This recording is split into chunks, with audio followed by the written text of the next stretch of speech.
Welcome everyone to Ascend's Women in Leadership series. I'm so excited to be here today with Kim Scott and Trier Bryant. Today we're going to dive into all types of hard conversations. Kim is the creator of Radical Candor, a bestseller, and most importantly, it has transformed team cultures at the best companies. To continue her impact, she recently released a new book called Just Work. Trier and her are co-founders of Just Work. They are both badasses. There's just no other way to say that. Like, they are just awesome. And so today we're going to talk about all these hard topics that people shy away from, but we're just going to lean into it and talk about how can you really safely call out bias and prejudice at work? How do you solve for that? How do you give hard feedback in a way that the recipient is actually receptive to? Hi, everyone. I'm Shivani. I am the CEO and founder of Ascend. We offer an online leadership program for women. What inspired me to start Ascend was I used to be in your shoes. When I moved into management, I learned how to empower my team, get buy-in, give difficult feedback without it blowing up in my face by all making a ton of mistakes. Some guidance, but primarily a lot of mistakes. So I set out to create the leadership program I wish I had access to when I was making that transition. I want to elevate more women into leadership. I believe that's a big way we see the change that we need to see in today's work environments. And now we're doing it. We've had women from Google, Peloton, Slack, DoorDash gain more confidence, move up faster in their careers, including getting promoted, and get buy-in at work, even from dominant personalities. So much of the program is curated by senior leaders who have been in your shoes, who know exactly the challenges you're going through and can tell you how to navigate it. I really think we need to have more open and honest conversations around what it takes to be successful at work. And that's why we host these Women in Leadership series. So you have an opportunity to learn directly from incredible leaders on how they have navigated the challenges and what it takes to be successful at work. I am so excited to be here with Kim and Trier today. As I shared, Kim is a creator of Radical Candor. Her work has transformed how feedback is delivered. It's now the gold standard. For me, it directly impacted how I deliver feedback. I used to be in the obnoxious aggression, aka the asshole bucket. And Radical Candor helped me understand what I need to do to make sure I deliver feedback in a way that actually helps, not hurts, the relationships with my colleagues. We cover Radical Candor in Ascend's leadership program, so I know we have many fans of Radical Candor here with us today. Before Kim released Radical Candor, she has had a very impressive career. She joined Google in its early days and led teams at YouTube and AdSense. She's been a CEO coach for Dropbox and Twitter and many more companies. She now has released a book called Just Work to help create more inclusive workplaces. And Kim and Trier have co-founded Just Work together. Trier has an incredible background too. She's held leadership roles at Twitter and Goldman Sachs and a bunch of other amazing companies. She's an expert at DE&I, and she used to be in the Air Force, which is so cool, super impressive. They're both just amazing. Kim, I don't think I shared this with you, but when I started Ascend's Women in Leadership series, you were my dream speaker. And so being here right now with you, I'm like, oh my gosh, this is so cool. I know it sounds really cheesy, but I'm like, this is surreal and amazing. And then when I was introduced to Trier, I was like, whoa, this combination is just like unimaginable. So I am so excited to have you both here today. Thank you for joining. I think the thing I especially like about both of you is that you are so down to earth and practical. Everything, you're not afraid to have the real conversations. And so I think today is just going to be a really great conversation. We're going to chat for about 40 minutes, and then we're going to answer your questions. So please throw any questions you have using the Q&A icon that is at the bottom right of your screen. You can add questions or vote them. And we want this to be really fun and valuable for you. So as we're chatting, throw in the chat if anything resonates with you. Come along in the journey with us. Kim and Trier, thank you so much again for joining us. Thank you, Shivani. It's an honor to be here, and I couldn't be more thrilled. I really admire the work that you do. Thank you so much. I really appreciate that. So let's just dive right in. Kim, you are very successful. You have incredibly impressive resume. You've driven a huge impact, a best-selling author, have had like leadership roles at the best companies. You've changed team culture. And we often celebrate success, but we don't share our failures. However, knowing how to overcome failure is critical to success. What's a failure that you've had in your career, and what have you learned from it? I've had a lot of failures throughout my career. And in fact, before I published Radical Candor, the thing I was most nervous about was that people would say, why the hell would we listen to her? I didn't feel successful. I think I felt like, I was sort of a middle manager at, some great companies. But so I think that it is really important to remember that no matter what you look like from the outside, you often feel very different on the inside. So the story I want to share with you all is about a small failure that had a big impact. And so this happened shortly after I had taken the job at Google. I was giving a presentation to the founders and the CEO of the company about how the AdSense business was doing. And I walked into the room, and there in one corner of the room was Sergey Brin, one of the co-founders, on an elliptical trainer wearing toe shoes and a bright blue spandex unitard, pedaling away, stepping away, not what I was expecting to see. And there in the other corner of the room was Eric Schmidt, who was CEO at the time, doing his email, and he was so intent on his computer, it was like his brain had been plugged into the machine. So probably like all of you in such a situation, I felt a little bit nervous. How was I supposed to get these people's attention? And luckily for me, when I said how the AdSense business was doing, when I said how many new customers we had added over the last couple of months, Eric almost fell off his chair. And he said, what did you say? This is incredible. Do you need more marketing dollars? Do you need more engineering resources? So I'm feeling like the meeting's going all right. In fact, I now believe that I am a genius. And I walked out of the room. I walked past my boss, who was Sheryl Sandberg, and I'm expecting a high five, a pat on the back. And instead, Sheryl says to me, why don't you walk back to my office with me? And I thought, oh, wow, I have screwed something up. And I'm sure I'm about to hear about it. And Sheryl began the conversation not by telling me what I had done wrong, but by telling me what I had done right. Not in the shit sandwich sense of the word, but really seeming to mean what she said. But of course, all I wanted to hear about was what I had done wrong. And eventually, Sheryl said to me, you said a lot in there. Were you aware of it?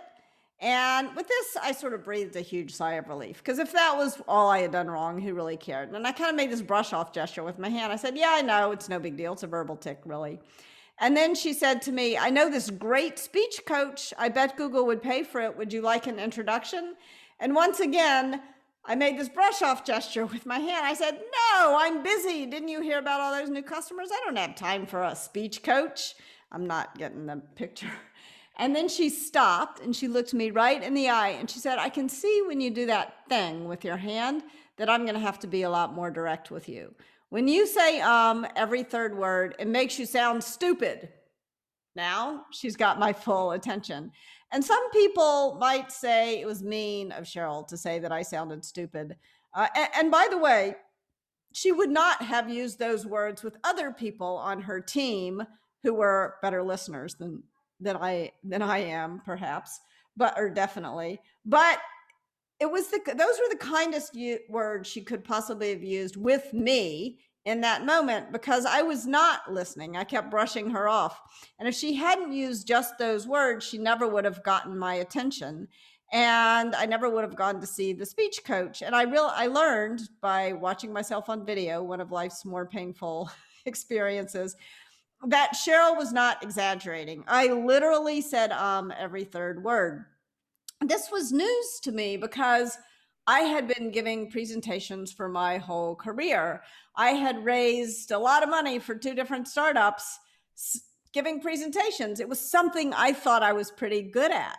And when I realized what was going on, it really got me to wondering, one, why had no one told me? It was almost as though I had been walking through my whole career with a giant hunk of spinach between my teeth, and nobody had had the common courtesy to tell me that it was there. But the second thing it made me ask myself was, what was it about Cheryl that made it so seemingly easy for her to tell me? And I realized as I thought about Cheryl's leadership that it came down to two things that she did. One, she cared about me, not just as an employee, but as a human being. So she cared personally. And I knew this through a lot of things that she did. So for example, when I moved from New York to California to take the job, I was lonely. I didn't really know anyone out here. And I kind of hated it out here at first. And she could tell that I was lonely. And she introduced me to a book group. And I'm still friends with those people to this day. So the caring, and that was the way she treated not just me, but everyone who worked directly with her. But she couldn't, of course, do that kind of thing for all 5,000 people in her organization.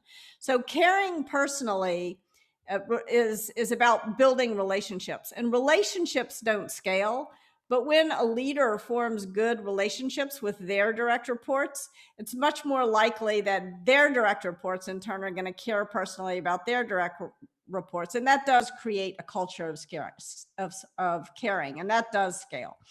But that wasn't all. It wasn't all love. Love is not all you need, unfortunately. There was also this challenge directly dimension. I knew beyond a shadow of a doubt that even though Cheryl cared about my short-term feelings, she wasn't going to get so upset about upsetting me in the short term that she would fail to tell me something that I needed to know in the long run. So that caring and challenging at the same time is what radical candor is. What radical, and that's what I learned from that mistake, is what radical candor is, and also what it's not. Sometimes we remember to challenge, but we forget to show that we care, and that is obnoxious aggression. And we all do this all the time. Please don't use this framework like another Myers-Briggs personality test. Use it like a compass that'll guide specific conversations with specific people to a better place. And very often when we realize, at least when I realize I have acted like a jerk, it's my instinct not to go the right direction on the care personally dimension, but to go the wrong way on challenge directly, to say, oh, I didn't mean it. It doesn't really matter. And then I'm in the worst place of all, manipulative insincerity. And it's fun to tell stories about obnoxious aggression. And manipulative insincerity is where the most toxic kind of backstabbing, political, passive aggressive behavior. And it's fun to tell stories about those two things. But the fact of the matter is the vast majority of us make the vast majority of our mistakes when we're in this last quadrant, where we do remember to show that we care personally, because despite everything that we read, most people are pretty nice and they don't want to upset others. But we are so concerned about not hurting someone's feelings that we failed to tell them something they'd be better off in the long run knowing. And that is what I call ruinous empathy. So that's a small mistake that spawned a whole movement. I love that. Those are all such good stories and so relatable. I fell into, like you said, it's not, you don't fit in one bucket all the time. You move around, and I fall into all those buckets. I've also, like, similar to the story you shared in the book, like I've also had a time when I didn't get some member on my team feedback because I didn't want to hurt his feelings. Yeah. At the end of the day, like he was like, why didn't anyone just tell me this sooner? And so just realizing that feedback, not giving feedback, is actually the unkind action there, and thinking about like, how do you really care and build that trust in order to do it? Thank you so much for sharing that. I'd love to hear more about the work. So like, let's dive into Just Work. Sure, can you share with us like, what is Just Work?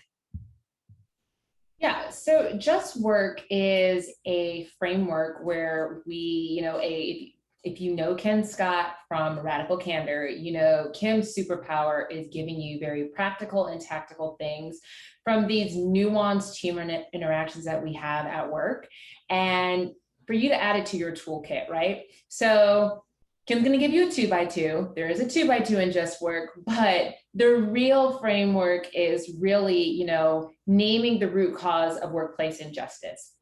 And we name that as bias, prejudice, and bullying. And the simple definitions that we use that go with that is bias is not meaning it, prejudice is meaning it, and bullying is being mean with the intent to cause harm. And so even that simple framework, right, allows you to, if you've read Just Work, it is a phenomenal, powerful read. One of the things that I appreciated about it was when Kim reached out and gave me an early copy of the book, and she was like, I'm looking for a co-founder to start this company. And I was a chief people officer in the middle of COVID, trying to get my employees to launch and build rockets, in the middle of a pandemic. And I was like, Kim, I don't have time for this. Like, I'm just trying to keep this company together. And I read the book, and it was so powerful for me on both a personal and professional level, right? Even those simple definitions of meaning it, not meaning it, and just being mean.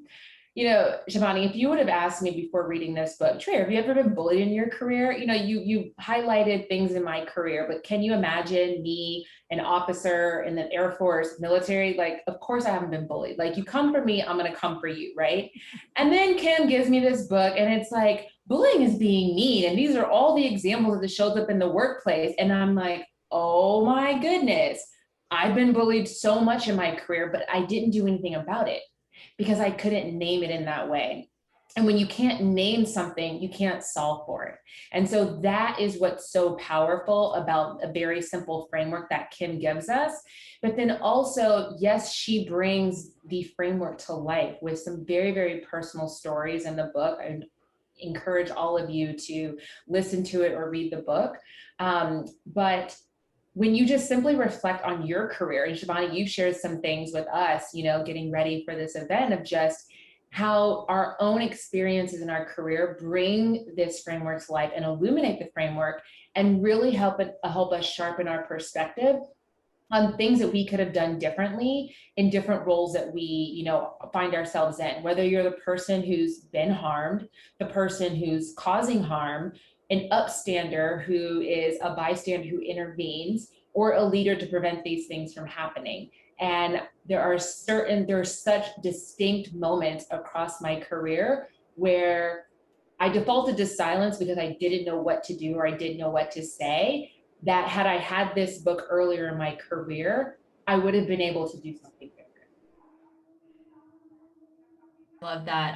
I think I love the color, like once you actually see the phrase or once you actually read about the term, then you can identify the problem. And I had the same experience when I was reading Just Work. I also consider myself to be like very confident person. I was like, I can handle my own. And then when I read it, I was like, oh, actually, there's like, I already knew about some bullying that happened, but I'm like, actually, there's actually been a lot more that has happened, or things that I've looked over that I should have been proactively standing up for people against. And I was also looking for the 2x2 framework. So I was like, okay, there it is. Okay, this is Kim's book. But like all the other like frameworks and ideas was super helpful. Kim, I'd love to hear what inspired you to write Just Work. The inspiration came shortly after Radical Candor came out. When you write a book about feedback, you're going to get a lot of it, and indeed I did. And some of the feedback that had the most meaning for me happened after I had given a Radical Candor talk at a tech company in San Francisco, and the CEO of that company had been a colleague of mine for the better part of a decade, and someone I really liked and respected enormously, and one of too few Black women CEOs in tech. And after I gave the presentation, she pulled me aside and she said to me, Kim, I'm excited to roll out Radical Candor. I think it's going to help me build the kind of culture I want. But she said, I got to tell you, it's a lot easier for you to put it into practice than it is for me. She explained that, she said, as soon as I give even the most compassionate candor, she explained that she would get slimed with the angry Black woman stereotype. And I knew this was true. And when she said that to me, I had three revelations at the same time. The first was that I had not been the kind of colleague, the kind of, as Trier just said, the kind of upstander that I wanted to be, that I saw myself as. I had failed to notice the fact that in every meeting I had been in with her for the better part of a decade, she was unfailingly pleasant. And believe me, in that period of time, she had what to be annoyed about. Like, I didn't have to show up at every meeting pleasant. I was free to get mad. She was not. So I had failed to notice this and to be an upstander for her. I also realized that I had been in denial about the kinds of things that were happening to me as a white woman in the workplace. I had been, and that's hard for the author of Radical Candor, a book called Radical Candor, to admit that I had been in denial about the kinds of injustices that I had experienced myself. I was uncomfortable with the role of ever being the victim, and I was even more uncomfortable with the role of being perpetrator, with my role as having sometimes caused harm inadvertently, I always hope, but it's not intentions that matters, it's the impact. And then last but not least, I think it's really important it was really important for me to realize that as a leader, I had always imagined that I was creating these great working environments, but I had failed at times to create the kind of environment in which everyone can just work. And so that moment was probably the moment when Just Work was born. I love that. Thank you for sharing that. Sure. I'd love to hear from you, like, what inspired you to get into Just Work, and maybe even then diving into what are the things we can do to confront bias as upstanders. And so especially, many organizations struggle to support social justice issues. For example, we saw with Black Lives Matter, the Black Square on Instagram, that didn't help. We've seen the hashtag Stop Asian Hate, that hasn't helped. And I know a lot of people have good intent around helping, but they're lost on what to do. So I'd love to hear, what attracted you to Just Work, and what can we do as upstanders to drive that change? Yeah. The answer actually to that second part of the question is why I was inspired to co-found this company with Kim. Shivani, I'll let you in on a little secret. As a DE&I practitioner, we're behind the curve. But we're behind the curve because we have spent more time talking about the problem and sitting on panels about why it matters and why it's important. And we haven't invested the time and the energy and the resources of creating tools to help us. If we actually look at the DE&I space as other functions within an organization, whether it is engineering, marketing, product, right? There are go-to frameworks, there are best practices, common practices, uncommon practices. But people have a point of view on the work that needs to get done to yield it. There might be different paths, but people feel strongly and convicted that if they do certain things, that they will have an ROI in their function. But we don't respect the DE&I space as a separate function, right? We say, oh, there's underrepresented people in the organization and they care about it. Here, you can solve this problem. And that's as silly as me saying, I have teeth, so I don't need a dentist anymore, right? No, that doesn't make any sense.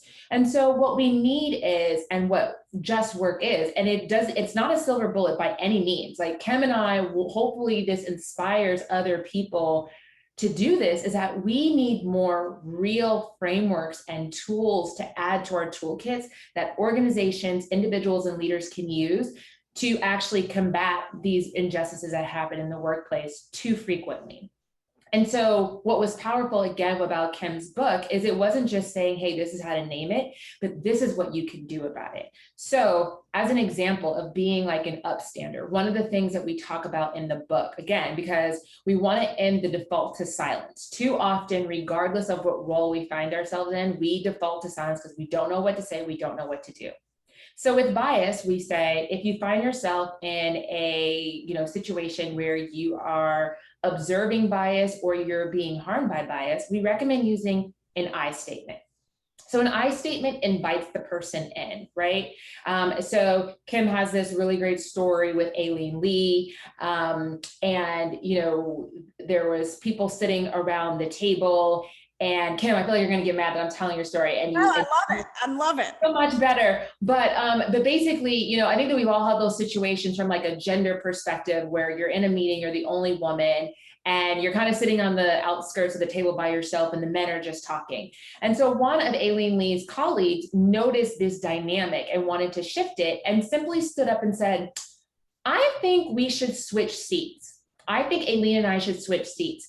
And by switching seats, Aileen is now in the middle of the table, and she was the one that had the information that was needed for them to do that job, right? And so an I statement invites someone in and can interrupt and disrupt that dynamic where bias is happening, Another example is if someone's like, someone made a comment to me once, oh, Trier, like, don't you just know how to do as you're told? You used to be in the military.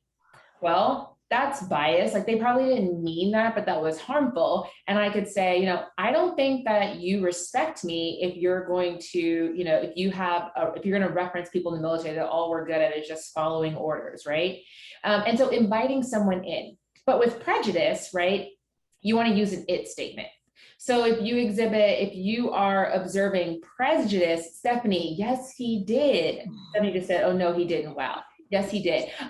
So with prejudice, you want to use an it statement, right? And so prejudice is someone meaning it. And so you don't want to invite someone in when they are exhibiting prejudice because they mean what they're saying, right? So if someone says, oh, we can't put a Black woman with her natural hair out in front of, the business and she can't do her job, they believe that. So I can't invite you in to share with you like that's inappropriate. But what I can say is it's illegal to discriminate against someone, hiring against someone because of their hair. It is ridiculous that we're even thinking about someone's hair when that has nothing to do in the job description.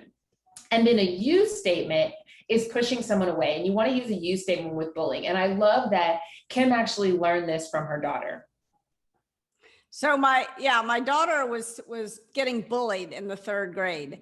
And I was advising her to use an I statement, to say, I feel sad when you, and she banged her fist on the table and she said, Mom, he is trying to make me sad. Why in the world would I tell him he succeeded? And I thought, gosh, that's a really good point. So we decided she should use a you statement. You can't talk to me like that, or you can't do that to me.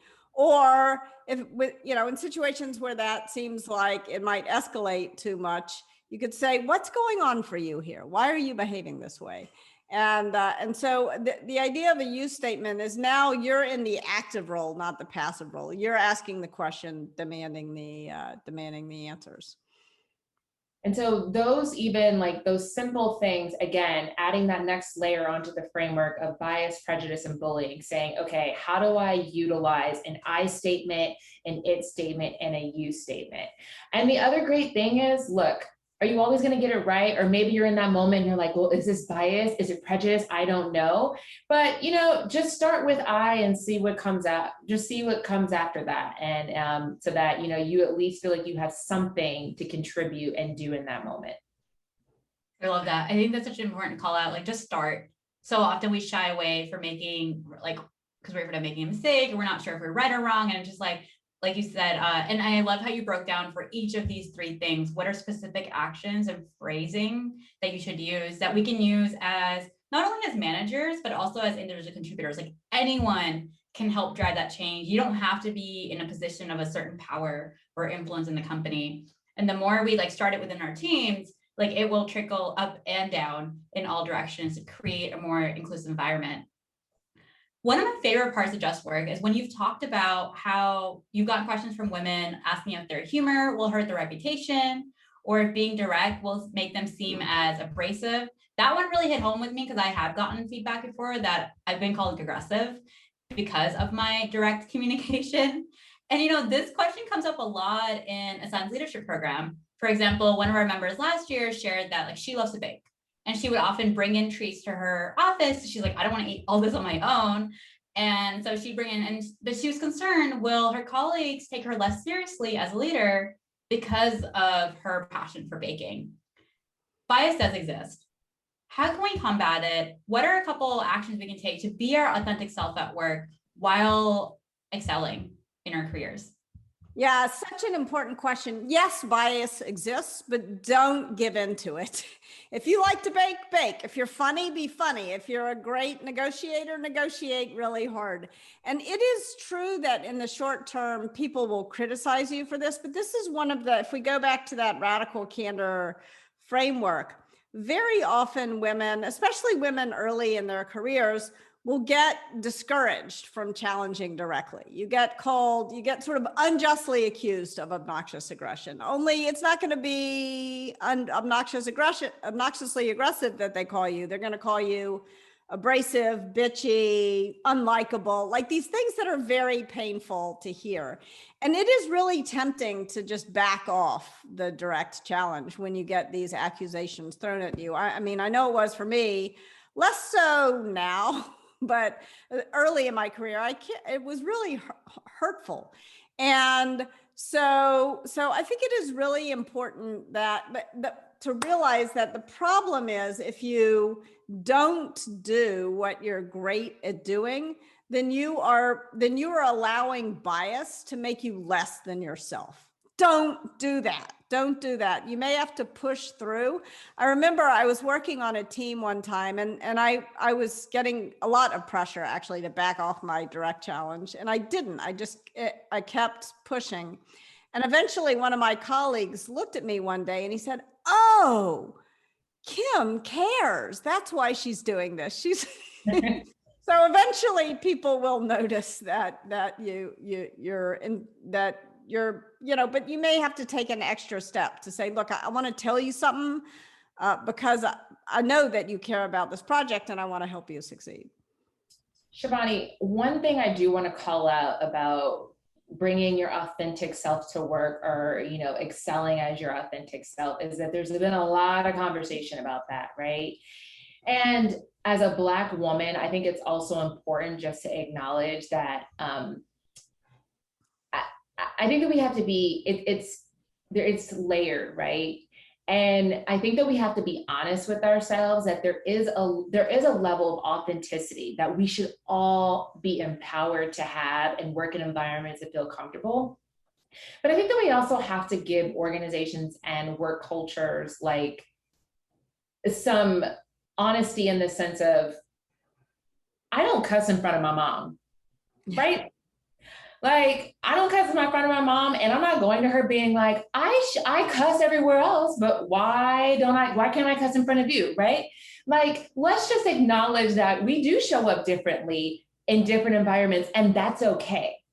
And so for me, what it's important is that there is a certain level of authenticity that I'm going to bring regardless, but that doesn't mean that I'm not going to show up in a way so that I can have the influence and have the impact that I need to have, right? It just depends. When we speak, in front of an organization like a Bain, it's very different than when we do a presentation at Google. And maybe we choose to use different types of examples that resonate better with the audience, right? I recently spoke to a group of Black professionals at an organization as they were celebrating Black History Month. And then I spoke at an organization, where it wasn't an audience full of Black professionals. On this other one, I talked about, we played different music and it was different type of examples, right? And that's okay because I resonated with the audience and they appreciated that. And so I think that there are levels to authenticity, and that while I think it's important that we can be our authentic selves, I think that we just also have to be honest about, we don't need to, nor do I want to show up the same way or have others show up the same way, as you would in private or personal. Like, y'all don't want to see me the way I am on a Sunday afternoon at a boozy brunch with my friends in New York. But I hear you. Yeah, no, that's a really great call out. Thank you for calling that out around the authentic self. And like, do you have any advice for us? Like, how do we make that decision around like what level of full self do we show up? Is it more just a judgment call, or like anything to help us think through that? Yeah, so Susie put in the chat, agree with the levels of authenticity, but code switching can be tiring as heck. So it's interesting because I have this conversation with people all the time, because I don't think that code switching, if you're hiding who you are, or you're not, again, like just being who you are, then that's not okay. But I'm going to be Trier, but there are different versions of Trier and I can show up differently, but I still feel authentic in the way that I'm doing it. I don't feel like I'm hiding or holding anything back. But I think it comes with time. I think it comes with experience, and as you mature and just get more comfortable with yourself. So if I think about when I was a young lieutenant in the military and I had a general and I wanted to push back on him, it was just like, hey, sir, I don't agree with that, and this is why. Versus fast forward 15 years later, as I'm a chief people officer and my last CEO, where there were meetings where I'd be like, you tried it and I'm not doing it, right? Different levels of different levels of feedback, right? Nope, that doesn't work for me, right? So you grow, you evolve, and I think it's also just managing expectations. One of the things that I started to get more comfortable with is to avoid being in this situation where I wanted people basically, I wanted my CEOs to say like, you get what you buy.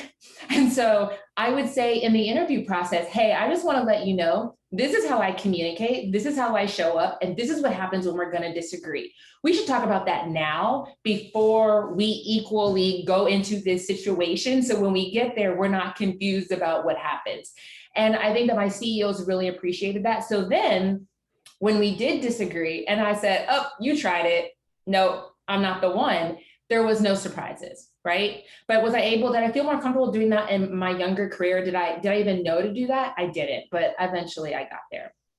I think what Trier is saying is so important. It's about inclusive communication. And part of inclusive communication is making sure that to always remember that good communication gets measured not at your mouth, but at the listener's ear. And so adapting the way you talk for different people is not inauthentic, it's good communication.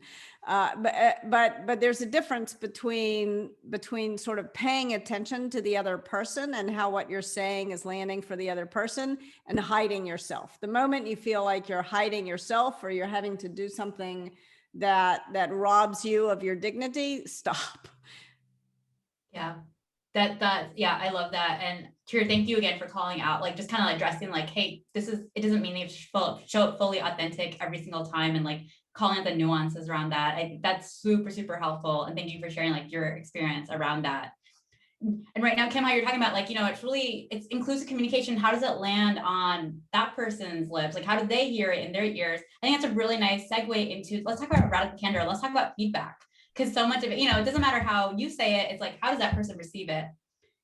And like, I'm curious, like, is there a specific formula that we all need to follow in order to be in the radical candor bucket? How do we make sure we're delivering feedback that someone is receptive to? Yeah, it's not, again, there's not a formula because it's going to be different. Each one of us on this call is different, and each of the people we're going to talk to is different. And so you've got to adjust. But I think there's sort of an order of operations that can help you be more successful. The first is to solicit feedback. Don't dish it out before you prove you can take it. Radical candor is much more, even though I told that story, which was about my boss criticizing me, it's much more important for you to solicit first, no matter where you are in the hierarchy, but especially if you have some authority. It's important for you to be very attentive to how you solicit feedback. Next, you want to make sure that you give it in a way that focuses on the good stuff. It's not, radical candor is not all about criticism. You want to focus on the good stuff. You want to focus on praise as well. And next, you want to gauge how it's landing. You need to adjust and this is why there's not a formula. So no matter how beautifully you deliver what you have to say, if the other person is upset, you need to adjust how you're saying it. So you need to gauge it. And last but not least, we need to encourage it between people. Very often, a friend of ours will come and they'll complain about someone else, and we feel like we're being an empathetic listener, but really the best thing we can do is encourage them to go talk directly to the person they have the problem with. One other thing, Shivani, that is helpful of when you're thinking about challenging directly and caring personally is that for me, feedback will happen whenever it does, but I can always care about people, right? I don't need something to trigger about caring personally. And so if you make those deposits into the bank, then when you're ready to give feedback, right, you have something to draw from that they know that you care personally. You can't say, okay, radical candor is caring personally and challenging directly. So right now in the moment, I'm just gonna say, Kim, I really care about you. And so I'm gonna, give you this really direct feedback, because it's gonna be like, whoa, whoa, whoa. But build that rapport, make that investment so that when it is time, right, there are people who have given me I actually was meeting with one of our coaches that we work with this morning. And I love feedback. Here's another secret. I think feedback is also easier for me to receive because very few times will someone give me feedback that I haven't already had a criticism on myself. I'm incredibly hard on myself. So you're just reinforcing with something that I've already told myself. But when someone gives me something I haven't said to myself already, I'm like, wow. So she gave me feedback this morning that I hadn't given myself yet. And I paused and she was like, was that too harsh? And I was like, no, I'm just so happy that because I hadn't even thought about that.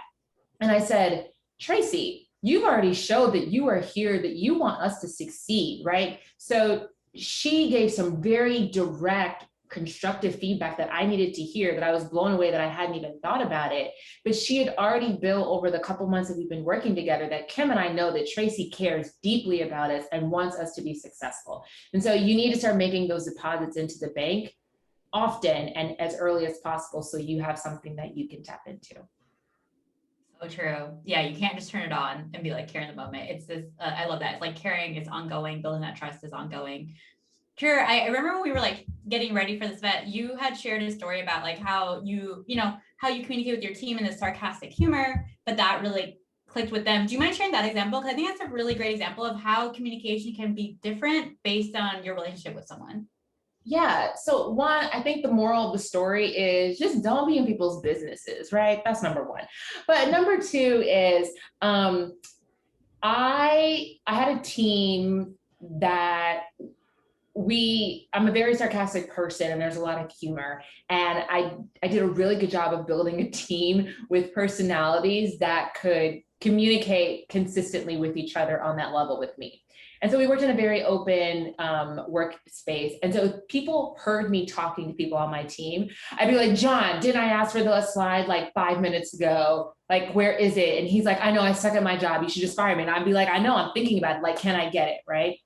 Or they would just be like, I would just be like, I'm not coming to this meeting because like, do you need me? Is it really valuable? And they're like, yeah. And I'm like, yep, not coming, not important. And then I wouldn't go. And the way that I talked to my team, people gave me feedback and also put in my performance reviews that like, Trier is really disrespectful to her team. Trier is really aggressive to her teammates. She doesn't respect them. But then you would look at the feedback from my direct reports and it'd be like, Trier is the best people leader I've ever had. Trier is the best manager. I have grown so much. She gives direct feedback, this and that. And so the thing is that like, no, when you first get hired, is that how I'm going to approach you? No. But one of the things that I do believe in is managing everyone's expectations. So one thing I do tell you is one of the worst questions that I get that I hate is like, whoa, Trier, what type of leader are you? The answer is I'm the type of leader that my team needs me to be. So my first question when you join my team is not only as an individual, but as a team is what do you need from me to be successful as a team? And what do you need as an individual for me to be successful? And then I will tell people, hey, these are a couple of things that I need, but I'm going to flex and adjust so that I can be the leader you need. So we had an understanding on the team that that's how we engaged, but other people didn't understand that. Now it would be totally different if people on the team gave feedback that like, hey, Trier is disrespectful, so forth and so on. And that would not be appropriate. But that wasn't the case. And so again, you have to understand, if you're sarcastic and you're funny and that works for your team and there are healthy boundaries with it, then great. But then how do you communicate more broadly? Did I communicate outside of my team like that? With some people, yes, but with a lot of people, no, because I knew that it wouldn't be received well. I love that. Thank you so much for sharing that. I think that's a really great example of how it's nuanced, like how you modify what radical candor means in different situations, and you have to make a judgment call based on what that relationship looks like. Yeah. So let's jump into one more question, and then we'll dive into Q&A. So as I love the chat's on fire. I love it. There's like so many good comments and everything coming through. If you have more questions, throw it in the Q&A icon, upvote any questions, and we'll jump into it right after this question. So my question for you, for either of you is, in a Sense leadership program, I often get the question, how do I deliver feedback to my manager without hurting the relationship or my career? That's definitely a very delicate situation, giving feedback to your manager. So what advice do you have for us, things that we should consider to give feedback to our managers? So I think go back to that order of operations. Make sure you understand your manager's feedback to you first. So solicit criticism and don't solicit praise. Like don't go fishing for praise. Solicit criticism. And also, I think make sure that you understand your boss's context. I think when I have gotten in trouble with criticizing my boss, it's because I've had a narrower perspective than they do. I'm deeper, maybe, but narrower. And so what seems obvious, and I start to build this story in my head that my boss is an idiot because they're not doing what I think they ought to do. And so make sure you take a moment, not like to clear up those narratives out of your head and to go in to the conversation, understanding their feedback for you and also their context, which may be broader than yours. Next, you want to make sure that when you're giving feedback, you're focused on the positive. And I don't want to, I believe there's a special place in hell for people who kiss up. So I don't think you should do that. But I do think that when you give voice to what you appreciate that your boss is doing, they'll do it more often. So make sure that you're giving voice to the things you appreciate about your boss. And then when you go in to offer criticism to anyone, up, down, or sideways, you want to make sure that you offer it humbly, that you state your intention to be helpful, that you praise in public, criticize in private, and that you offer that feedback right away, and that you offer it in person, and that you don't offer it about someone's personality. You can use context, observation, results. Like in the meeting, when you said every third word, it made you sound stupid. It's very different from saying, Kim, you're too stupid to do this job. Like hard for me to know what to do with that. And that goes again, up, down, and sideways. Make sure you're sort of thinking about that. Perfect. The one thing that I just want to add to that is people join great companies and they leave bad leaders. So my answer to that question is actually, if you're worried about that, I believe that you don't have a very strong leader, because strong leaders will cultivate an environment where they create space for the people on their team to give them feedback. And so I think that we actually need to ask better questions and spend more time with the person that you're going to report to when you're joining a new company or taking a new role than the company itself. I know people that are having amazing experiences because they work for a fantastic leader at a terrible company. And I know people that are having terrible experiences at really great companies because they don't work for a really strong leader and a person. And that's the person who has the most control over your day-to-day experience. Definitely. Thank you for sharing that. Sticking with the theme of feedback, we have a question in the chat around, it's my manager's second ruinous empathy. He cannot give constructive feedback for the life of him. I've tried implementing all the tactics from directly asking to providing feedback first, but nothing has worked. Additionally, research shows that women are 20% less likely than men to get difficult feedback, which can help improve. And my manager's adding to the stat. What can I do to get constructive feedback to be better supported? And I think this theme comes up a lot, like whether our managers aren't giving feedback, or colleagues, when we ask them for feedback, they're just like, oh, everything's good, or oh, nothing, you can't improve. So what advice would you have for us to actually get feedback when we're asking for it? Yeah, it's really important. There's a great book called Whistling Vivaldi by Claude Steele. And in it, Claude Steele talks about this sort of it's almost tragic, but how people, if your boss is, we'll just say overrepresented, and you are underrepresented, your boss is much less likely to give you feedback, because and that feedback when you're underrepresented it's even more critical to your success than if you're not underrepresented, because there's so much stress that comes with being underrepresented. And so a couple of things. One, if you are a leader, that sort of confronting what Claude Steele calls the stereotype. I am afraid to give feedback to a Black woman on my team or a Black man on my team because I don't want to be called racist. And therefore I don't give the feedback, and therefore I do the racist thing. Like, that's bullshit. Let's like call bullshit on that and not do it as leaders. I think if you're in a situation, and this happened to me all the time as a woman in the workplace, where the men who I worked for, and a lot of the, not all the time, but an awful lot of the time, they were men, they were much more likely to give clear feedback, clear performance feedback to the men on my team than they were to me. So again, what can you do to solicit feedback? I think, first of all, think about your question, the question you're going to ask, and make sure that don't say, do you have any feedback for me? Because I can already tell you the answer. Oh no, everything's fine. So you want to ask a very pointed question.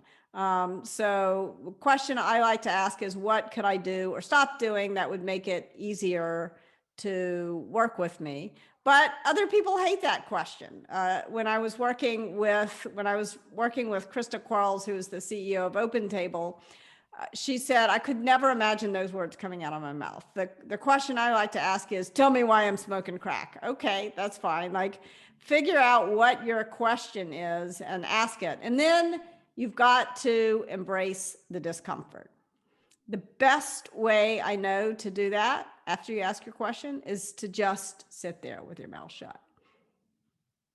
The other thing that I have found that's really helpful, when I was in the military, there was, thank goodness for General Cox. General Cox pulled me aside. He gave me some very obvious feedback that no one had given me. And I was about 4 years into my career. And I was like, sir, how come no one's ever said this? And he was like, well, Trier, you're a Black woman and you're an officer and you're an academy grad, and most people are going to be intimidated by that. So people are going to be afraid. So you have to go out of your way to ask for it. And what I took from that is that I just called it what it was. So when I needed feedback, I would just say, hey, I've gotten feedback. I'm really good at actioning feedback, but I've also heard that as a Black woman, you may feel uncomfortable giving me feedback.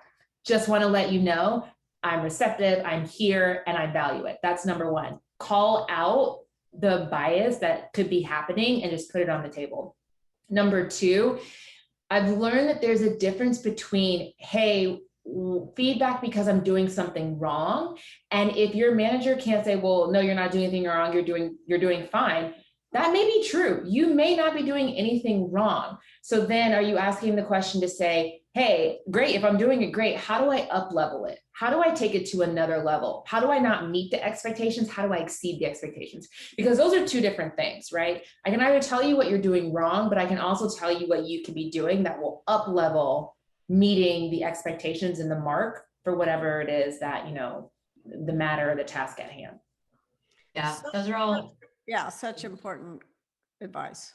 Yeah, I love all of that. Like, very practical from both of you. Thank you for sharing that.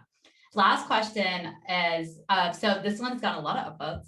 So as a young female in the visible minority group working in the tech space, oftentimes we are either directly or indirectly told to stay in our place because we need to, quote unquote, need time or put in the work before we're allowed to speak, challenge the status quo.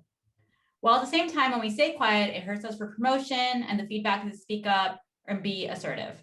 So it seems like we can't win here. What would be some practical tips to navigate situations like this? Yeah, I so feel this.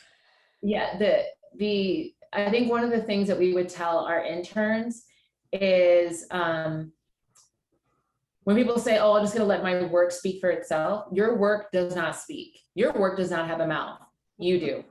I would also say that if someone's telling you like, oh, you need to put in your time and your work, look, I will tell you from a chief people officer perspective, tech is one of those industries that if you are actually in the right company with people that are more worried about getting things done, and if you're the person that can get things done, you will be provided that opportunity. The reason I say that is how many arguments I've had to get into with leaders with someone that's like, they have 4 years of experience, but they're so good, Trier, they should be a VP. Great. They can be great. And with 4 years of experience, though, I'm not sure that we're going to make them a VP of anything, right? Like, allow people to have their career progression. So I would say that might be a reflection of culture or the company. But if someone tells you you just need to go sit quiet or put in your time, go talk to someone else. Go find the right person that will advocate for you, that will sponsor and mentor and give you the space to be great. Such important advice. I think you want to make sure that you keep moving, because when someone tells you that, there have been many times in my career where I've worked for organizations that have a big song and dance about we're hiring the best people for these roles and this is a meritocracy, and then they tell me to sit down and shut up, and I'm like, what is the point of that? They don't literally say that, but that's how it feels. And if it feels that way, move. Some of the best career advice I ever got was don't forget to quit. Find someone who is going to give you a bullhorn, not a muzzle. There's so much good advice here. This is all so good. So, before we wrap up, I want to throw in the chat, what's your favorite takeaway? I'm like, my mind is blown. This has been an amazing, amazing conversation. Super fun, really practical. So throw in the chat, what is your favorite takeaway, or what's one thing you want to remember? Maybe it's around how do you call out bias and prejudice at work? Maybe it's around how do you deliver feedback without hurting the relationship? How do you give feedback to your manager, receive feedback, show up as you are, being what I need? Throw in your favorite takeaway. Don't forget the word quit. Yes. It's not the intention that matters, it's the impact. Oh, these are really great. Yeah, throw in the chat, what's your favorite takeaways? Letting your managers know that you like feedback. I love that, Trier. Yeah, showing care is important in receiving. Don't default to silence. Yes, lots of common themes also, which is really nice. Thrilled to see that people are going to be using the I, it, and you statements. That, to me, for me, at least as I was writing this book, it was the most helpful thing for me. Yes. You can't talk to me like that. There's so many good phrases from today that are great zingers from both of you. They're just so easy to just plant in our mind and remember. So thank you for sharing that. Kim's daughter is badass. I love that too. My daughter is a badass. The star of the conversation. This has been really great. Kim and Trier, thank you so much for joining us. Where can we keep finding you? On our website, justworktogether.com, or you can follow Trier at Trier on Twitter, and I'm at Kimball Scott, and also at Just Work Book on Twitter. We got all kinds of Twitter handles. I'll drop I'll drop our website, and do keep in touch. We would love to hear from you all about how we could make these ideas pop more, and what we could do to help everyone elevate their stories. We love chatting with you all. Want to keep in touch. And the last thing, that I will say is, one, thank you so much for allowing us to share everything that we shared with this group and this audience. Shivani, what you were doing is inspirational and it's so needed. I would encourage all of you on the webinar today to, if you don't have a mentor, go find 5, not just one, but find lots of mentors and sponsors, and also lift as you climb. Because for those of you who are in tech, that is something that we have to do a much better job of, that women in other industries do, is lifting as we climb. There is room at the top for all of us. There is space for us all to be great and do incredible work. And so how can we all support, collaborate, and work with one another? And I think Issa Rae said something that really stuck out to me a couple of years ago, is that she said when she looked at a lot of people that were trying to break into the industry, everyone was just trying to meet Oprah. Everyone was trying to meet the top and the best. And she built relationships with people that were at her level, and they've all just elevated as each of them have done that. And that's incredibly powerful, that yes, senior people have access and have wisdom, but your peers that are to the left and right of you are equally as, can be beneficial to you. So thank you so much for sharing that. And thank you to both of you just for joining us, for all this really great wisdom. This hour has just flown by, probably the fastest I've ever experienced it. You both are, like I said, just badasses, a huge inspiration. And it's been an honor to be able to have this conversation with you. And thank you to everybody for joining us, for all the great chatter, for all these great questions, the energy. It was amazing. And thank you so much for bringing that today. It made the conversation even more special. If you really enjoy diving into these topics, and if you want to develop habits around being able to have these hard conversations at work, if you want to practice delivering feedback in a safe space and learning how to have your ideas taken seriously, then I'd love to invite you to join Ascend's Leadership Program. It is a 6-week online program where you'll learn with a community of women I love describing as high caliber but low ego. Our program starts at the end of June 28th. Lilia will drop the link to apply in the chat. It's almost full, so if you're interested in joining, take 8 minutes to apply. Mention that you attended today's session to make sure we expedite your application. The group is amazing. You're going to learn with women from Google and Amazon, Slack, Tinder, startups, like all over. Just really good energy. So if you're interested to come join us, we will send you the recording from today's conversation. Thank you again, Kim and Trier, for joining. This has been awesome. And thank you to everyone also. Stay well and take care, everyone. Bye. Thank you so much.